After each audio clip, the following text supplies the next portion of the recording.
하나님 말씀 봅니다. 신약성경 디모데후서 3장 15절 16절 두 절 보도록 합니다.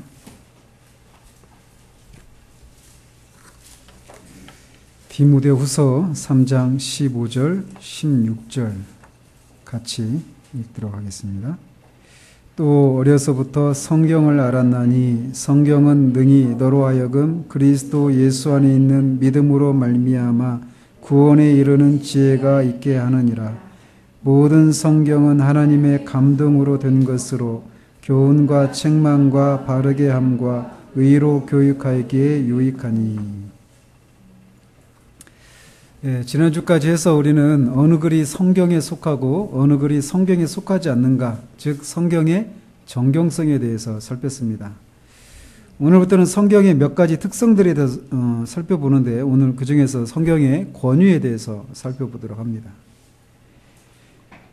조선 이 오후 예배 앉아 계신 여러분들은 성경이 기록된 하나님의 말씀이고 우리의 신앙과 삶의 유일한 권위라고 하는 사실에 대해서 인정을 하실 것입니다.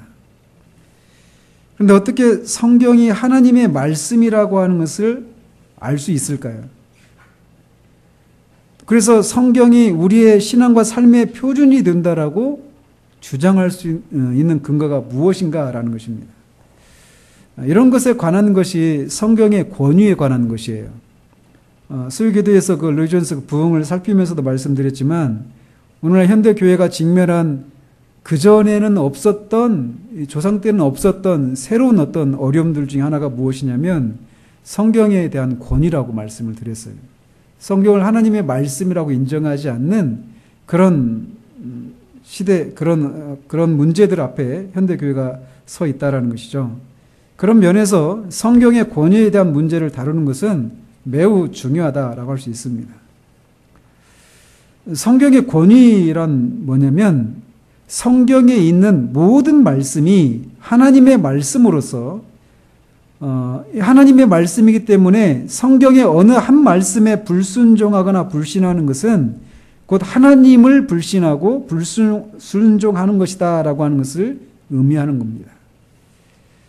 이 정의를 이제 우리가 여러 각도에서 살펴볼 텐데, 먼저 성경이 하나님의 말씀이라고 하는 것을 어떻게 알 수 있는가라는 겁니다. 여러분들은 성경이 하나님의 말씀이라고 하는 것을 어떻게 아십니까? 목사가 말해줘서? 아니면 우리 주일학교 선생님이 그렇게 말하니까? 우리 교단이 그렇게 믿으니까? 뭘 가지고 이 성경이 하나님의 말씀이라고 하는 것을 믿느냐라는 거예요. 먼저는 성경이 하나님의 말씀이라고 성경이 말한다라는 겁니다. 이것이 그 성경이 성경에 대해서 내증하시는 것이다라고 말을 해요. 또는 내증하신다 이렇게 말을 할 수 있는데, 성경에 기록된 모든 말씀, 즉 사람이 기록한 말까지도 모두 하나님의 말씀이다라고 하는 주장이 성경에 여러 번 나온다라는 것입니다. 우리는 하나님의 말씀이 맨 처음에 그렇게 시작했잖아요. 하나님의 말씀에는 기록된 하나님의 말씀, 이 성경만이 하나님의 말씀이 아니라 하나님이 직접 하신 말씀에도 이 신적인 명령인 이 하나님의 법령도 있고, 또 말씀 자체이신 그 예수 그리스도를 향해서도 하나님의 말씀이다 이렇게 말을 하기도 하고, 하나님이 직접 이렇게 말씀하신 것도 하나님의 말씀이고, 하나님이 선지자를 통해서 말씀하신 것도 하나님의 말씀이다 이런 얘기를 맨 처음에 했잖아요. 기억나시죠? 근데 이제 이렇게 성경에 보면 하나님이 선지자를 통해서 하신 말씀이든 아니면 하나님이 직접 하신 말씀이든 하나님께서 말씀하여 이르시되, 이런 말씀이 성경에 많이 나오잖아요. 구약성경. 그죠? 그래서 여호와께서 말씀하시기를 이라고 하는 이런 표현이 수백 번에 걸쳐서 성경에 나와요. 그래서 이런 표현들은 직접 하나님이 직접 하신 말씀인 경우도 있고 선지자를 통해서 하신 말씀인 경우도 있어요. 따라서 하나님이 직접 하신 말씀이든 선지자를 통해서 하신 말씀이든 그 말씀은 다 하나님의 말씀입니다. 그래서 선지자를 통해서 하신 말씀이든 하나님이 직접 하신 말씀이든 똑같은 권위를 가져요. 하나님의 말씀으로서. 근데 이런 표현, 하나님이 선지자를 통해서 하신 말씀이든 직접 하신 말씀이든 하나님의 말씀이다, 하나님이 말씀하셨다라고 이런 표현이 구약 성경에 수백 번에 걸쳐서 나온단 말이죠. 근데 이제 문제는 이런 구절들이 모든 말씀이 하나님의 말씀이라고 주장하는 것은 아니다라는 거예요. 왜 그렇죠?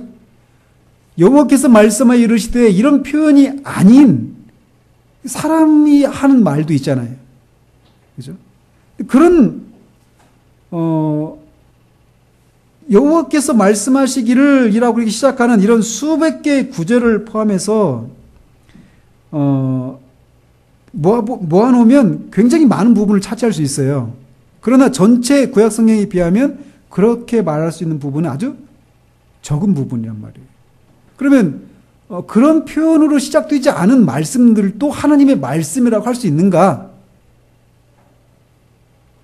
그렇습니까? 그걸 어떻게 할 수 있어요? 구약에 여호와께서 말씀하여 이르시되라고 이렇게 시작하는 분명한 하나님의 말씀들이 있는가 하면 그렇게 시작되지 않는 말씀들도 있단 말이에요. 오히려 그런 부분들이 훨씬 더 많습니다. 근데 그런 부분들도 하나님의 말씀인가? 라고 하는 것을 어떻게 알 수 있느냐라는 거예요. 이거에 대해서 아는 문제는 신약 성경에서 찾을 수가 있습니다. 오늘 우리가 읽은 이 본문인 디모데후서 3장 16절에서 보면 모든 성경은 하나님의 감동으로 된 것으로 교훈과 책망과 바르게 함과 의로 교육하기 유익하다. 이렇게 말하는 여기서 성경, 모든 성경이라고 할 때 이 성경에 해당되는 이 헬라어 단어가 그라페라고 하는 단어입니다. 근데 이 그라페라고 하는 단어가 신약 성경에 모두 쉬운 한 번에 걸쳐서 이 단어가 나와요. 그런데 이 쉬운 한 번에 걸쳐서 나오는 이 단어가 다 구약 성경을 의미하고 있습니다. 더욱이 이 15절에 보면 또 어려서부터 네가 성경을 알았다. 성경은 능히 너로 하여금 그리스도 예수 안에 있는 믿음으로 말미암아 구원에 이르게 하는 지혜가 있다. 이렇게 말했는데 디모데가 알았던 성경이 뭘 가리킬까요? 구약 성경이겠죠. 당연히. 그죠? 그래서 이 구절, 디모데후서 3장 15절 16절에서 이 그라페, 성경이라고 말하는 이게 분명히 구약 성경 전체를 받고 있단 말이에요. 즉 구약 성경 안에서 하나님이 여호와께서 말씀하여 이르시되라고 하는 그렇게 시작되는 구절들만 하나님의 말씀이 아니라 그렇게 시작되지 않는 구절들 전체도 하나님의 말씀이다라고 하는 것을 신약 성경에서 말하고 있단 말이에요. 또 마찬가지로 지난주 우리가 살펴봤던 그 구절이기도 한데 베드로후서 1장 21절에 보면 구약 성경의 모든 예언이 오직 성령의 감동하심을 입은 사람들이 하나님께 받아서 낸 것이다 라고 사도 베드로가 얘기하고 있어요. 그러면서 그 앞에 20절에서 이 성경의 모든 예언을 사사로이 풀어서는 안 된다 이렇게 말하고 있어요. 근데 그러면서 21절에서 이 예언은 성령의 감동하심을 입은 사람들이 하나님으로부터 받아서 낸 것이다 이렇게 말하고 있어서 거기서 말하는 모든 예언 그리고 그게 결국은 구약의 예언들이다. 즉 구약에 나오는 말씀이 하나님의 말씀이다라고 하는 것을 보여주는 그런 구절이 될 수 있다라는 것입니다. 또 구약 성경의 일부분에 대해서도 이렇게 비슷하게 언급한 신약 성경 구절들이 많이 나와요. 예를 들면 마태복음 4장 4절에서 예수님이 마귀로부터 시험을 받습니다. 그러면서 이 돌들을 떡덩이로 만들어라 이렇게 말했을 때 예수님이 마귀에게 사람이 떡으로만 살 것이 아니요 하나님의 입으로 나오는 모든 말씀으로 살 것이다 라고 말씀하셨어요. 그러면서 인용하신 말씀이 신명기 말씀이에요. 신명기. 근데 문맥에서 볼 때 단지 신명기 말씀만 말씀으로 산다 이런 말씀이 아니죠. 하나님이 입으로 나오는 말씀이다라고 할 때 그 의미는 구약 성경을 의미한다라는 것입니다. 또 예수님이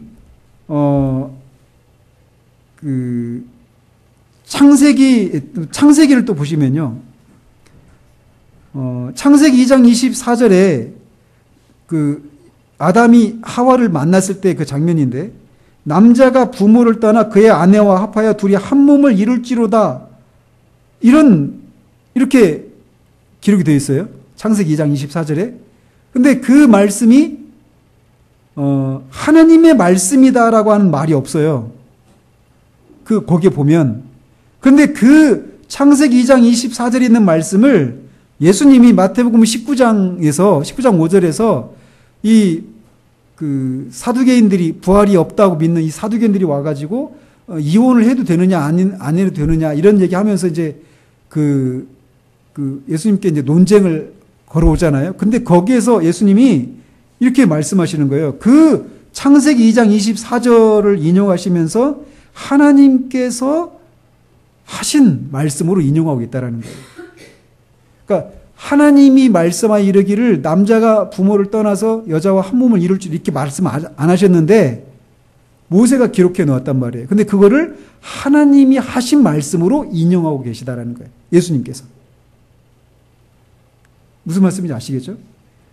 또 마가복음 7장 9절 13절에서 보면 구약의 말씀을 하나님의 계명 이렇게 말하기도 하고 모세가 말하기를 이렇게 말하기도 하고 하나님의 말씀 이렇게 말하면서 이 구절 안에서 하나님의 계명, 하나님의 말씀, 모세가 말하기를 하면서 서로 무차별적으로 섞어서 말씀하고 계셔요.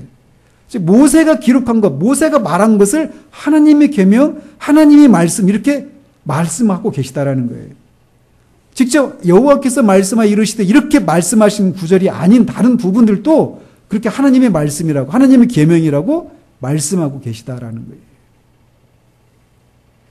이외에도 많습니다. 사도행전 1장 16절에서도 다윗이 한 그 얘기를 성령이 다윗의 입을 의탁하여 하신 말씀이라고 해서 다윗이 한 얘기가 성령께서 하신 말씀이라고 얘기하고 있고, 또 베드로도 요엘 선지자에 의해서 기록된 하나님의 말씀, 요엘을 통해서 말세 일어날 일들을 예언하셨잖아요. 성령이 임하실 때 그 일을. 근데 그거를 베드로가 인용하면서 하나님이 일렀으되 이렇게 말씀하고 계시다라는 거예요. 요엘이 예언한 건데, 요엘을 통해서 예언하신 건데. 이 외에도 신약에 있는 많은 구절들이 구약 전체가 하나님의 말씀으로 이렇게 보고 있는 것들이 여러 군데에서 많이 나온다라는 거예요. 그래서 구약에서 하나님이 직접 말씀하신 거나 선지자를 통해서 말씀하신 거나 다 하나님의 말씀일 뿐만 아니라 그건 당연한 것이고, 더 나아가서 그렇게 시작되지 않는 구절들 전체도 하나님의 말씀이다라고 하는 것이 신약 성경의 여러 저자들과 예수님의 그런 가르침들 속에서 우리가 배울 수 있다라는 거예요. 자, 그래서 이런 근거에 의해서 구약 성경에 나오는 모든 구절들이, 모든 말씀이 다 하나님의 말씀이다라고 하는 것을 우리가 동의할 수 있게 된단 말이죠. 그런 결론에. 근데 문제가 있어요. 뭐가 문제죠? 신약이 문제인 거죠, 신약이. 그럼 신약은 어떻게 신약이 하나님의 말씀이라고 하는 것을 우리가 알 수 있는가? 구약은 신약에서 그렇게 하나님의 말씀이라고 말하니까 그렇다 치더라도 신약 성경이 하나님의 말씀이라고 하는 것을 어떻게 알 수 있는가? 라고 하는 문제가 있는 거예요. 말씀드린 것처럼 여기서 구약의 그 디모데후서에서 3장에서 말하고 있는 성경이 구약 성경을 가리키는 게 맞잖아요. 그죠? 그렇다면 신약 성경에 대해서는 이거를 어떻게 적용할 수 있는가라는 거예요. 신약 성경에 관해서는 어디에서 이런 것에 대해서 언급하고 있는가라는 겁니다. 이 질문에 답하기 위해서 우리는 아까 그 성경이라고 하는 단어가 헬라어로 그라페라고 했잖아요. 책이라는 뜻이에요, 일반적으로. 이 그라페라고 하는 단어가 신약 성경 저자들에게 매우 전문적인 용어로 아주 특별한 의미를 가지고 있었다라고 하는 것을 알아야 한다라는 것입니다. 신약 성경에서 이 그라페라고 하는 단어가 쉬운 한 번에 걸쳐서 사용되었는데 성경의 정경이 아닌 것에는 한 번도 사용된 적도 없고 모두 구약 성경을 가리키는데 이 용어가 사용되었어요. 그라페라고 하는 단어가. 따라서 성경이라고 하는 전부에 속한 모든 것은 하나님의 감동으로 되었다라고 하는 특징을 갖게 되는 거예요. 정경을 가리켜서만 그라페라고 하는 단어가 썼기 때문에 여기서 모든 성경이 하나님의 감동으로 되었다라고 한다면 신약 성경이 정경이라면 이 신약 성경도 하나님의 감동으로 되어진 하나님의 말씀이라고 하는 것을 말씀이라고 우리가 말할 수 있다라는 것입니다. 이 용어 자체를 통해서도. 또 우리가 지난주에도 우리가 살펴본 구절인데 베드로후서 3장 16절에서도 베드로가 사도 바울의 이 쓴 편지를 뭐라고 말을 하냐면 다른 성경과 같이 그거를 억지로 풀려다가 망하는 사람들에 대해서 경고하잖아요. 지난주에 말씀드렸잖아요. 그래서 바울이 쓴 편지를 다른 성경과 같은 권위가 있는 정경으로 인정하고 있다는 거예요. 사도 베드로가. 마찬가지로 디모데전서 5장 18절에서도 바울이 누가복음 10장 7절에 있는 말씀을 인용하는 거예요. 지난주 기억나십니까? 일하는 소의 입에 망을 씌우지 말라. 그 말씀은 신명기에 있는 말씀이에요. 그런데 또 그 뒤에 있는 구절은 뭐라고 그랬죠? 일꾼이 자기 일하는 것을 먹는 것은 당연하다. 그런 말씀이 있잖아요. 이 말씀을 같이 인용하는 이 말씀은 구약 성경에 없는 말씀이에요. 누가복음에 기록되어 있는 말씀이에요. 그런데 그 말씀을 하나님의 말씀으로 인용하고 있다는 거예요. 즉 누가복음이 하나님의 말씀이다라고 하는 것을 말해주고 있다는 것이죠. 사도 바울이. 그래서 이 신약 성경이 성경이라고 하는 특별한 범주에 속한다라고 우리가 인식할 수 있다라는 것입니다. 그런데 이제 이런 생각 한번 해보셨어요? 혹시 사도 바울이든 베드로든 이 신약 성경을 기록하고 있는 사람들이 자기가 쓴 이 글이 하나님의 말씀이라고 하는 것을 생각하면서 썼을까?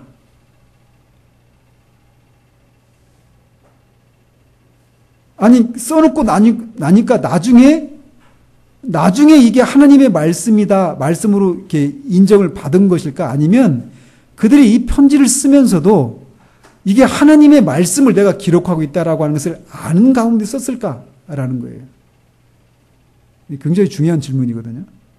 우리가 많이 생각 안 하는 생각이에요. 그런데 그렇게 생각했다라는 것입니다. 고린도전서 14장 37절 한번 보십시다. 좀 빨리 찾아가도록 하죠. 고린도전서 14장 37절. 같이 한번 읽겠습니다. 만일 누구든지 자기를 선지자나 혹은 신령한 자로 생각하거든 내가 너에게 편지하는 이 글이 주의 명령인 줄 알라. 사도는 지금 어때요? 자기가 지금 고린도 교인들한테 편지하고 있는 이 내용이 주의 명령이라고 하는 것을 알고 쓰고 있는 거예요. 그죠?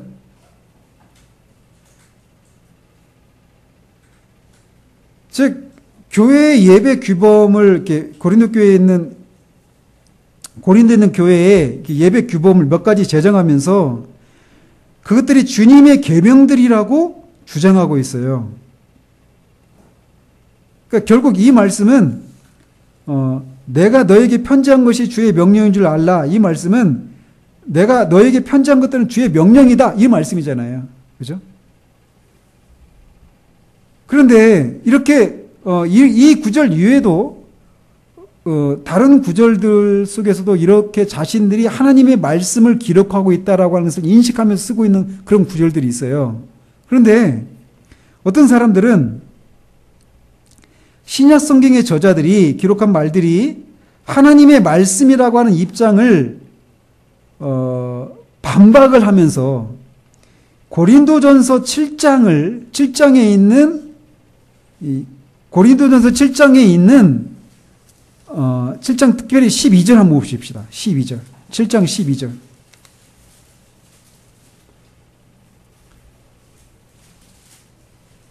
같이 한번 읽겠습니다. 그 나머지 사람들에게 내가 말하노니 이는 주의 명령이 아니라 만일 어떤 형제에게 믿지 않은 아내가 있어 남편과 함께 살기를 좋아하거든 그를 버리지 말며. 자, 여기서 보면 이는 주의 명령이 아니라 이 부분 아까 앞에 뒤에서 14장에서는 이게 주의 명령인 줄 알아라 이렇게 말씀했는데 여기서는 그 앞에서 보면은 명하는 자는 내가 아니요 주시라 이렇게 말했어요. 어떤 내용은 그 앞에 7장에 보면 10절에 보면 근데 12절 같은 경우는 이 상황은 주의 명령이 아니라 내가 명하는 거다 이렇게 이해하고 있어요. 그래서 이 구절을 들어서 어떤 사람들은 어떤 부분은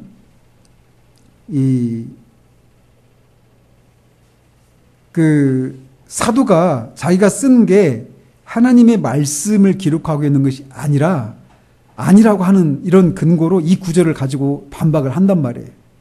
문법에 나와 있잖아요. 이건 주의 명령이 아니라. 그럼 이건 누구의 명령이에요? 바울의 명령이죠. 그 사람의 말이 어떻게 하나님의 말씀이라고 할 수 있느냐라는 거예요. 주의 명령만 하나님의 말씀이잖아요. 그러면서 이 구절을 가지고 반박을 한단 말이에요. 그런데 이제 이 구절에 대한 이해를 하려면 25절과 40절을 봐야 한다라는 겁니다. 25절 한번 보십시다. 25절 같이 한번 읽습니다. 처녀에 대하여는 내가 주께 받은 계명이 없으되 주의 자비하심을 받아서 충성스러운 자가 된 내가 의견을 말하노니 40절 한번 봅시다. 그러나 내 뜻에는 그냥 지내는 것이 더욱 복이 있으리로다. 나는 또한 하나님의 영을 받은 줄로 생각하노라. 자, 이 두 말씀을 가지고 12절을 봐야 한다라는 거예요. 그래서 25절에서 말하고 있는 것은 뭐냐면 바울이 결혼하지 않은 처녀에 대해서는 주님으로부터 받은 계명이 없고 그렇기 때문에 단지 자기 의견을 말한다라고 말하고 있어요. 25절에서. 근데 여기서 말하고 있는 게 뭐냐면 그 처녀가 결혼을 해야 되는지 말아야 되는지 이 문제에 한해서 예수님께서 이 땅에 계시면서 하신 말씀이 없었다라는 의미라는 거예요. 또 그 문제에 대해서는 예수님께 다른 계시를 받은 적이 없다라고 하는 그런 의미라는 거예요. 분명하잖아요. 그죠? 예수님께서 생전에 가르치신 그런 내용을 그 10절 같은 경우는 이건 명하는 자가 내가 아니요 주시라. 여자는 남편에게 갈라서지 말라. 이렇게 말씀하신 게 주님이 이 땅에 계시면서 가르치셨던 명령이라는 거예요. 그런데 25절 같은 경우는 처녀에 대한 이런 계명은 주님이 이 땅에 계시면서 가르쳐 주신 적이 없다라는 거예요. 그런 면에서 분명히 차이가 있죠. 주님이 계시는 동안 아내가 남편과 갈라서지 말라. 이것은 예수님 말씀하셨는 것에 비해서 처녀에 대해서는 말씀하시지 않았다라고 하는 것을 지금 대비하고 있는 거예요. 따라서 12절 말씀은 바울이 불신자와 결혼한 신자에 관해서 예수님께서 이 처녀에 대해서 예수님이 지상에 계신 동안에 가르쳐 주시지 않은 것처럼 불신자와 결혼한 신자에 대한 이 규정도 예수님이 땅에 계시는 동안에는 가르쳐 주시지 않았다라는 거예요. 계시 주지 않았다라고 하는 것을 말해 준다라는 거예요. 그러니까 내가 예수님이 이 땅에 계시는 동안 이 계명에 대해서 가르쳐 주신 적이 없다라는 의미라는 거예요. 무슨 말씀인지 아시겠죠? 그래서 바울은 어떻게 해요? 예수님이 가르쳐 주시지 않았는데 누가 그 계명을 주는 거예요? 자기가 주겠다라는 거예요. 자기가. 이는 주의 명령이 아니라 하면서 믿지 않는 남편이 자기와 떨어지지 않기를 원한다면 남편을 버리지 말라라고 하는 예수님이 이 땅에 계시는 동안엔 주시지 않았던 계명을 바울이 주는 거예요. 그러면서 이 바울이 이런 그 도덕적인 그런 권한, 그 명령을 할 수 있는 권한을 가지고 이거를 기록하고 있다는 거예요. 그렇게 할 수 있는 권위가 어디 있어요? 25절에 있는 것처럼 주의 자비하심을 받아서 충성된 자가 되어서 이런 명령을 한다라고 얘기하고 있어요. 또 40절에서도 내가 성령을 받은 줄로 안다라고 말하면서 자기가 주님으로부터 직접 받은 말씀이 아닌데 그럼에도 불구하고 불신자 남편이 자기 믿는 신자 아내와 계속 같이 살기를 원하는 경우에는 갈라서지 말고 계속 살아라. 이런 명령을 주고 있다라는 거예요. 즉 사람의 말이 주님의 명령과 같은 권위를 가지고 있다라고 하는 것을 여기서 말하고 있다라는 거예요. 그런 자기의 판단이 예수님의 말씀과 동등한 권위 수준에 놓아져 있다라고 하는 것을 말해주고 있다는 것입니다. 즉, 이 한 상황에 적용할 수 있는 예수님의 말씀이 없다면 내 말을 사용해서 교훈하겠다. 왜냐하면 나의 말은 예수님의 말씀과 같은 권위가 있기 때문이다 라고 말하고 있는 거예요. 그래서 비슷한 입장을 예수님께서 자기가 한 모든 말을 제자들로 기억하게 하고 그들을 모든 진리로 인도하도록 하기 위해서 성령이 오시면 그런 일을 하실 것이다 라고 하는 얘기를 했잖아요. 그래서 우리가 지난주에 살핀 것처럼 사도들이 기록한 것은 다 하나님의 말씀이다 라고 하는 자동적인 권위를 갖는다라고 얘기를 했던 게 여기 있는 거예요.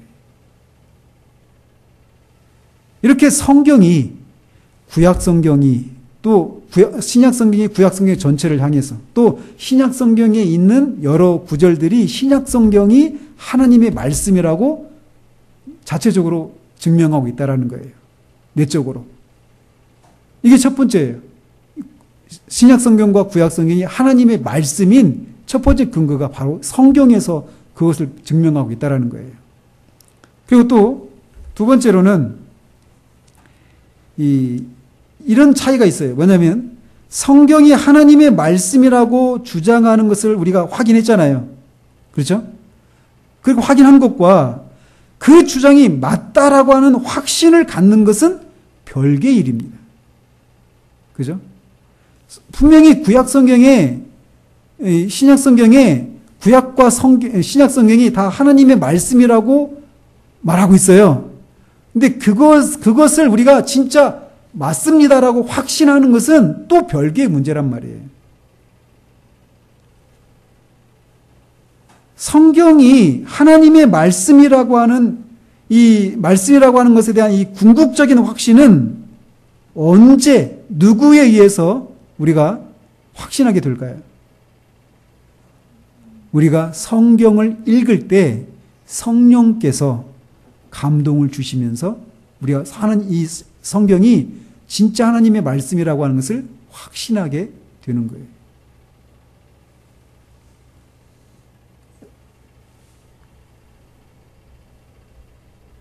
이런 확신은 오직 성령께서 성경의 말씀 안에서 말씀을 통해서 우리 마음속에 말씀하시고 그것이 곧 우리에게 하시는 창조주의 말씀이라고 하는 내적 확신을 갖게 하실 때 임한다라는 것입니다. 그래서 바울은 고린도전서에서 그의 사도적인 교훈은 성령의 가르치심으로 된 것이라고 설명한 후에 이렇게 말해요. 육에 속한 사람은 하나님의 성령의 일을 받지 아니하나니 그들에게는 미련하게 보이며 또 깨닫지도 못하나니 이런 일은 영적으로라야 분별함이니라. 이렇게 말을 하고 있습니다. 즉 성령의 역사하심을 떠나서는 아무도 영적인 진리를 받을 수도 없고 특히 성경이 하나님의 말씀이라고 하는 이 진리도 받아들일 수가 없다라는 것입니다. 그러나 하나님의 영이 살아서 활동하는 사람들은 성경이 하나님의 말씀임을 깨닫게 된다는 것입니다. 그것은 마치 예수님이 선한 목자의 비유에서 말씀하신 것처럼 내 양은 내 음성을 들으며 나는 그들을 알고 그들은 나를 따른다라고 하셨던 것처럼 그리스도의 양들은 성경을 읽으면서 그 속에서 그들의 위대한 목자의 말씀을 듣고 그 말씀들이 진실로 주님의 말씀인 것을 확신하게 된다라는 것입니다. 근데 기억해야 될 게 우리가 성경을 읽을 때 그런 일이 일어난다라는 거예요.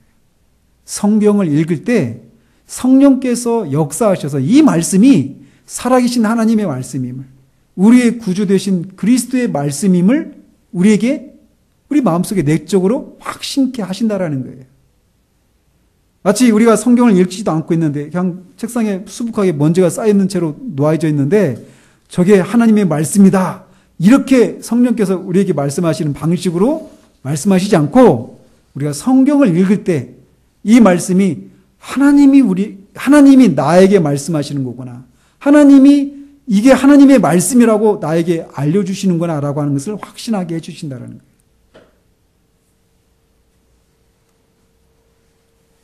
이런 방식으로 성경 자체가 성경이 하나님의 말씀이라고 이렇게 주장하고 있고 또 우리가 성경을 읽을 때 성령께서 이 성경이 하나님의 말씀이라고 하는 것을 우리에게 내적으로 확신케 하시는 방식을 통해서 우리가 성경이 하나님의 말씀이라고 하는 것을 알 수 있다라는 것입니다.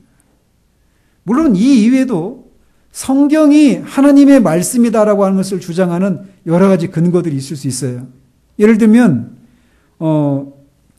성경이 오랜 거의 40명 가까운 저자들에 의해서 거의 1600년에 걸쳐서 이렇게 기록이 되어져 있지만 거기 안에는 어떤 일관성이 있고 또 구약의 몇백 년 전에 예언했던 그 예언된 내용들이 실제로 성취가 되어졌고 또 이 책이 인류 역사에 있던 어떤 책들보다도 많은 영향을 끼쳤고 역사를 통해서 수많은 사람들의 삶을 변화시켰고 또 사람들을 구원에 이르게 했고 다른 어떤 책과도 비교할 수 없는 그런 장엄한 아름다움과 심오한 그런 깊이가 있고 이런 것들로 봐서도 이건 하나님의 책이다 이렇게 주장하는 경우도 있어요. 물론 그런 것들이 어느 정도 유용한 가치가 있죠. 그렇지만 그럼에도 불구하고 성경이 하나님의 말씀이다라고 하는 것을 확신할 수 있는 것은 성령의 내적 사역에 달려있다라고 말할 수 있습니다. 성경의 말씀은 스스로 증거합니다. 성경이 하나님의 말씀이다라고 하는 것을 증거하는 더 높은 권위가 있을 수 있을까요? 없을까요? 만약에 성경보다 더 높은 권위가 있어서 권위가 있는 어떤 존재가 이건 하나님의 말씀이다 이렇게 말한다라면 성경은 가장 높은 권위가 될 수가 없겠죠. 그렇지 않아요? 제가 목사라고 하는 것을 저보다 더 높은 권위자가 저에게 안수를 해줬고 제가 목사로 세움 받았기 때문에 제가 목사가 된 거잖아요. 그죠? 그런 것처럼 성경이 하나님의 말씀인 것은 다른 어떤 것에 의해서 증명되는 게 아니라 성경이 스스로 증거한다라는 거예요. 왜요? 성경보다 높은 권위가 없기 때문에. 근데 우리 종종 이런 거를 이제 믿지 않는 사람들은 반박을 하는 거예요. 왜요? 이렇게 질문하잖아요. 성경이 하나님의 말씀이야? 우린 맞아. 그렇죠. 성경이 하나님의 말씀인 것을 어떻게 알 수 있어? 물어보면 어떻게 대답하시겠어요? 성경이 하나님의 말씀이라고 말하고 있으니까 이렇게 대답할 거 아니에요. 그러면 뭐라고 하겠어요, 그 사람들이? 이게 무슨 말이야? 장난하냐? 그럴 거 아니에요. 그런 걸 뭐라고 그래요? 순환 논리라고 하잖아요. 계속 돌고 도는 거예요. 성경이 하나님의 말씀이라고 성경이 말해. 그러니까 나는 성경이 하나님의 말씀이라고 믿어. 이렇게 말하면 이건 순환 논리다. 이렇게 말한다라는 거예요. 그런데 그럴 수밖에 없는 이유가 뭡니까? 성경보다 높은 권위가 있을 수가 없기 때문에 그래요. 최고 권위, 하나님보다 더 높은 권위가 있을 수가 없어요.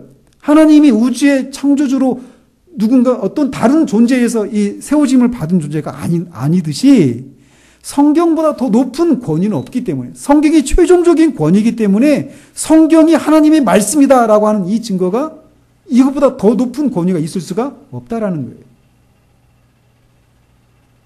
그렇기 때문에 성경이 하나님의 말씀이다라고 하는 이것을 믿게 되는 데 있어서 성령의 역사가 절대적으로 필요한 거예요. 성령의 내적인 사역이.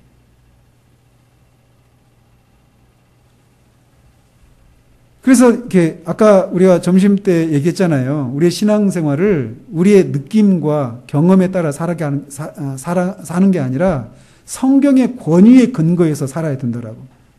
그죠? 근데 그렇게 되려면 성경이 하나님의 말씀이다라고 하는 것을 믿는 일이 우리 가운데 성령의 내적인 사역을 통해 성경이 하나님의 말씀이다라고 하는 것을 믿는 일이 우리 가운데 있기 전에는 그렇게 될 수가 없는 거예요. 그죠? 근데 성경이 하나님의 말씀이다라고 할 때 우리가 하나님께서 성경의 모든 말씀을 인간 저자들에게 받아 쓰도록 일일이 불러주셔서 기록했기 때문에 그게 하나님의 말씀이다라고 생각해서는 안 된다라는 것입니다. 이제 영감에 관한 문제죠. 이게 소위 기계적인 영감에 의해서 기록된 말씀이 아니다라는 것이에요. 성경에는 분명히 그런 부분들이 있죠. 그죠? 내가 말한 걸 기록해라 하면서 받아 적으라고 요한계시록 막 7교회에 막 얘기하죠. 또 그렇게 직접적으로 구약에서도 마찬가지 직접적으로 하나님 말씀하시는 경우들도 있어요. 그러나 모든 부분이 그렇게 되어 있는 건 아니라는 거예요. 누가 같은 경우는 누가복음 기록하면서 그 예수님에게 일어난 그 일들을 처음부터 되어진 일들을 막 기록으로 남기려고 하는 사람들이 많이 있었다라는 거예요. 그러면서 다른 사람들이 기록해 놓은 글들도 가지고 참고하고 또 증인들의 말을 듣기도 하고 이렇게 연구하는 과정을 통해서 누가복음을 기록했단 말이에요. 근데 그게 어떻게 하나님의 말씀이 될 수 있어요? 그 과정 속에 성령께서 그 사람을 영감을 주셔서 기록하게 하신다는 거예요. 그렇기 때문에 기록자들마다 독특한 문체와 그런 화법이 남을 수 있는 거예요. 이게 이제 소위 유기적인 영감이라고 하는 건데, 그런 방식으로 이 신구약이 기록이 되었다라는 것입니다. 따라서 결론적으로 이렇게 성경이 하나님의 말씀이다라고 말하고 있기 때문에 성경을 불신하고 불순종하는 것은 하나님을 불신하고 불순종하는 것과 같다라는 사실을 우리가 기억을 해야 됩니다. 그렇기 때문에 예수님께서 구약 성경을 믿지 않는 제자들을 책망하셨던 거예요. 또 신자들도 제자들의 말씀을 지키고 순종해야 할 이유가 바로 여기에 있습니다. 왜냐하면 그들이 성령의 감동을 받아서 주님의 말씀을 기록하고 있기 때문에. 따라서 설교자들이 할 일은 뭐냐면 단순히 성경의 말씀을 설명하고 그 말씀을 듣는 사람들의 삶에 적용하는 것이 설교자의 일이다라는 것입니다. 그들의 설교의 능력은 자신들의 경험이나 창조적인 생각, 수사학적인 기술 등에서 나온 것이 아니라 하나님의 능력의 말씀에서 비롯된 것이다라는 것입니다. 설교는 그런 거예요. 설교는 설교자의 어떤 독특한 그런 사상이나 어떤 수사학적인 기술 등에 의해서 설교를 하는 것이 아니라 원래 성경에서 말하고 있는 게 이런 겁니다 라고 하는 것을 풀어주는 거예요. 여기서 말하고 있는 내용은 바로 이런 겁니다. 그러니 이 말씀에 우리는 마음을 다해서 순종해야 됩니다. 이게 설교자가 할 일의 전부라는 거죠. 자, 그렇다면 이렇게 성경이 하나님의 말씀이라고 하는 것을 성경 자체로 또 성령의 내적인 사역을 통해서 우리가 알 수 있어요. 그리고 그 성경, 하나님의 말씀이라고 할 때 그게 기계적으로 받아 쓴 것이 아니라 유기적인 영감에 의해서 그 사람을 성령께서 감동하셔서 말씀으로 기록하게 하셨는데 그 말씀은 믿을 수 있을까요? 이 말씀이 진리라고 하는 것을 믿을 수 있을까요? 어떻게 믿을 수 있을까요? 무엇에 근거해서?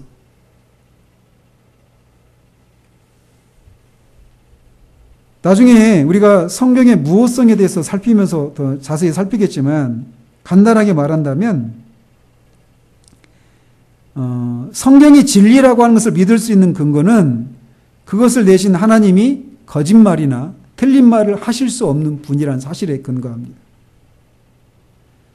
절대로 거짓말을 하실 수 없는 하나님이 말씀하신 것이기 때문에 이 말씀은 언제나 신빙성이 있어요. 진리입니다. 성경의 모든 말씀이 이런 거짓말 하실 수 없는 하나님의 말씀이므로 성경은 하나님과 마찬가지로 거짓을 말할 수가 없어요. 거짓말 하실 수 없는 하나님이 말씀을 하신 것이기 때문에 성경도 거짓말일 수가 없다라는 것입니다. 성경에 진실치 않은 말씀은 단 하나도 없습니다. 성경에서 이것을 여러 곳에서 확증하고 있어요. 여호와의 말씀은 순결함이요 흙 두가니에 7번 단련한 은같도다. 또는 하나님의 말씀을 다 순전하며 하나님은 그를 의지하는 자의 방패시니라. 여호와의 주의 말씀이 영원히 하늘에 굳게 섰사오며 또 예수님 자신의 말씀에 대해서 천지는 없어지겠으나 내 말은 없어지지 아니하리라 라고 말하고 있어요. 이런 성경을 내신 분이 거짓말하실 수 없는 그런 하나님에 의해서 내진 말씀이고 또 성경에서 또 성경이 말씀이 정말 그런 말씀이다. 모든 것이 진리라고 하는 것을 여러 곳에서 말하고 있기 때문에 성경은 진리다라는 겁니다. 성경에서 말하고 있는 모든 것은 진리다라는 것입니다. 따라서 하나님의 말씀은 모든 궁극적인 진리의 기준이다라고 말할 수 있어요. 요한복음 17장 17절 한번 보십시다. 요한복음 17장 17절.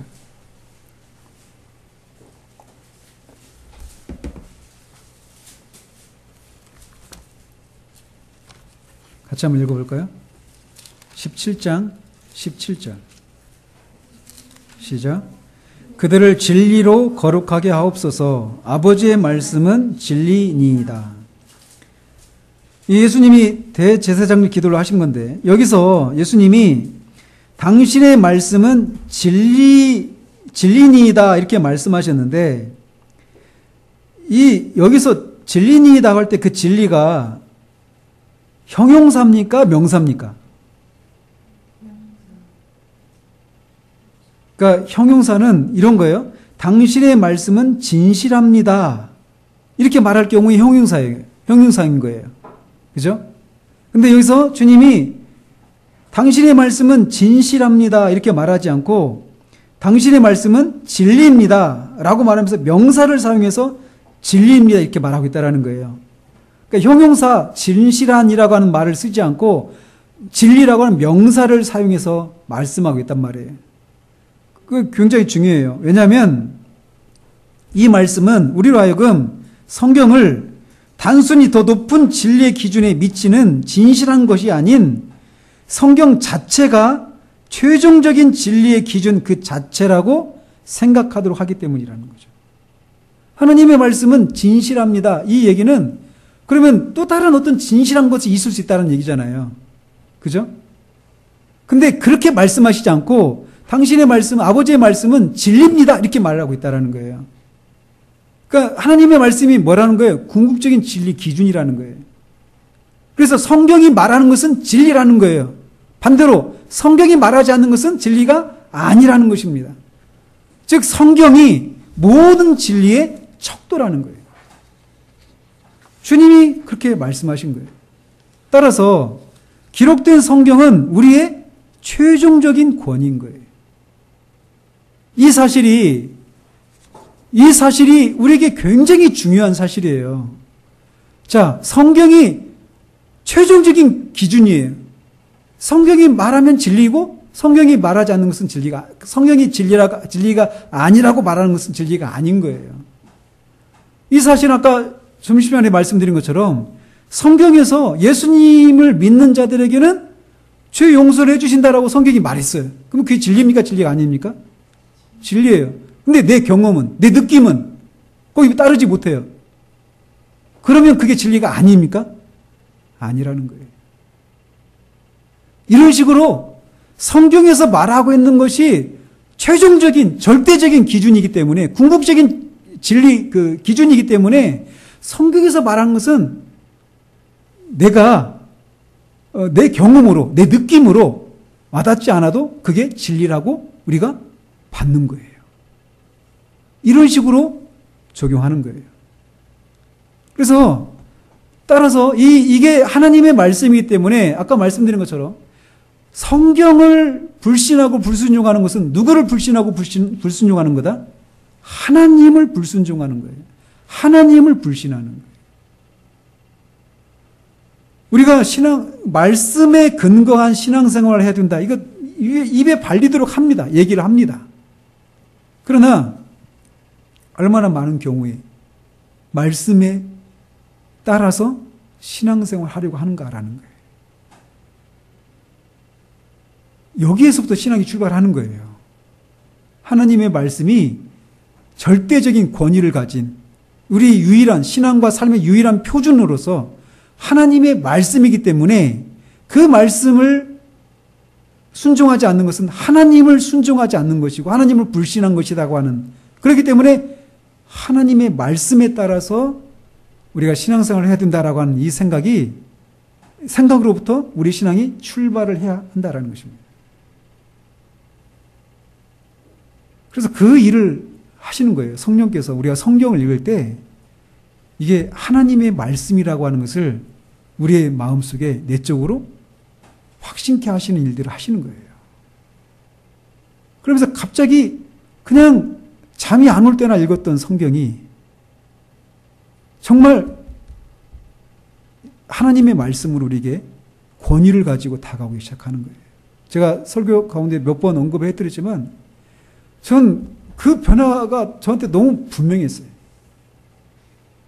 그러니까 하나님이 성경을 주신 게 얼마나 감사한 일인지 제가 처음 말씀드렸죠. 예수님이 우리를 위해서 오셨어요. 그리고 십자가에서 죽으셨어요. 우리 죄를 위해서.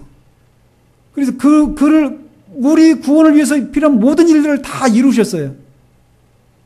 근데 만약 예수님이 부활하지 않으셨으면 어떻게 됐을까요?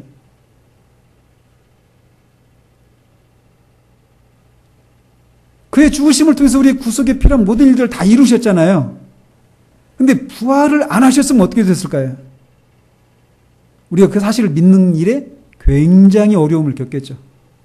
그죠? 분명히 이루셨는데 그 이루셨다는 증거가 없어요. 부활이 없어요. 우리가 그 사실을 믿는데 어려움을 겪을 거란 말이에요. 마찬가지예요. 예수님이 모든 일들을 다 이루셨어요. 부활도 하셨어요. 그리고 부활이 그런 의미도 있다라고 부활도 하셨어요. 승천도 하셨어요. 다 하셨어요. 근데 그 일들이 무엇을 말하는지에 대한 설명이 없다면, 성경을 통해서 하나님 그 말씀을 안 해주셨다면 우리가 그걸 알 수 있을까요? 그래서 처음에 말씀드린 것처럼 하나님이 기록된 말씀으로 하나님의 말씀 우리에게 주신 것은 그 말씀을 교회의 정경으로 보존될 수 있도록 말씀을 우리에게 기록으로 남겨주신 것은 예수님을 통해서 우리를 구속하시기 위해서 그 일을 행하신 것만큼이나 큰 가치가 있는 일이라고 말씀을 드리는 거예요. 하나님의 말씀을 우리는 그렇게 받고 있습니까? 하나님의 말씀은 그런 권위를 가지고 있어요. 성경은 하나님의 말씀이에요. 근데 종종 그런 얘기 하잖아요. 믿지 않는 사람들이 성경이 허구로 가득하다. 특별히 과학적으로 맞지 않는 얘기들을 많이 한다. 그렇게 하면서 성경의 허구성을 공격하잖아요. 근데 우리가 성경이 거짓말 하실 수 없는 하나님이 내셨기 때문에 절대로 그 성경에는 그런 믿을 수 없는 그런 내용이 없다라고 우리가 믿잖아요. 근데 그렇게 주장한단 말이에요. 예를 들면 지구 나이가 얼마나 되죠? 45년, 45억 년, 46억 년 막 이렇게 하잖아요. 그죠? 근데 성경을 믿는 성경의 어떤 사람들은 그 성경에 나오는 족보들을 막 계산해 보니까 어시오 주교라고 하는 분이 주전 4004년 또는 4001년에 그 지구가 그러니까 아담이 태어났다. 이렇게 하면서 지구 역사는 거기다 2000년 더해서 6000년 정도 된다. 이렇게 주장하는 사람들이 있어요. 실제로 그렇게 주장하는 분들이 계시거든요. 그렇게 하면서 성경이 그 천문학적인 그런 결과나 이런 걸 가지고 보면 지구 나이가 그렇게 되고 우주의 나이는 막 100억 년이 넘는데 어떻게 그렇게 말을 하느냐라고 하면서 막 주장한단 말이에요. 또는 중세 때까지 지구가 태양이 지구를 중심으로 돈다고 그랬죠. 예? 그런데 그게 아니라는 사실들이 밝혀졌죠. 그런 얘기하면서 성경에서 그렇게 잘못된 얘기를 하고 있다라고 하면서 공격을 하는 경우들이 있어요. 그런 경우에는 어떻게 하시겠어요? 그래서 그런 공격을 받을 때마다 우리는 성경에서 이 과학자들이나 천문학자들이나 이 고고학자들이 그런 어떤 과학적인 새로운 사실들을 발견할 때마다 막 자꾸 우리가 성경이 이거 가짜 아니야? 이거 좀 막 이렇게 움츠러들고 이렇게 되기가 쉽잖아요. 그래서 마치 과학은 성경이 허구라고 하는 것을 드러내는 어떤 공격수 역할을 하는 그런 입장에 우리가 서 있는 경우들이 있어요.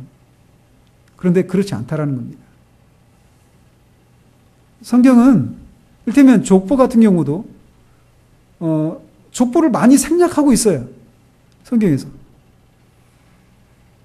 또는 그 지구가 태양이 지구 주위를 돈다 이런 얘기들도 성경이 그걸 말하고 있는 게 아니에요, 사실은.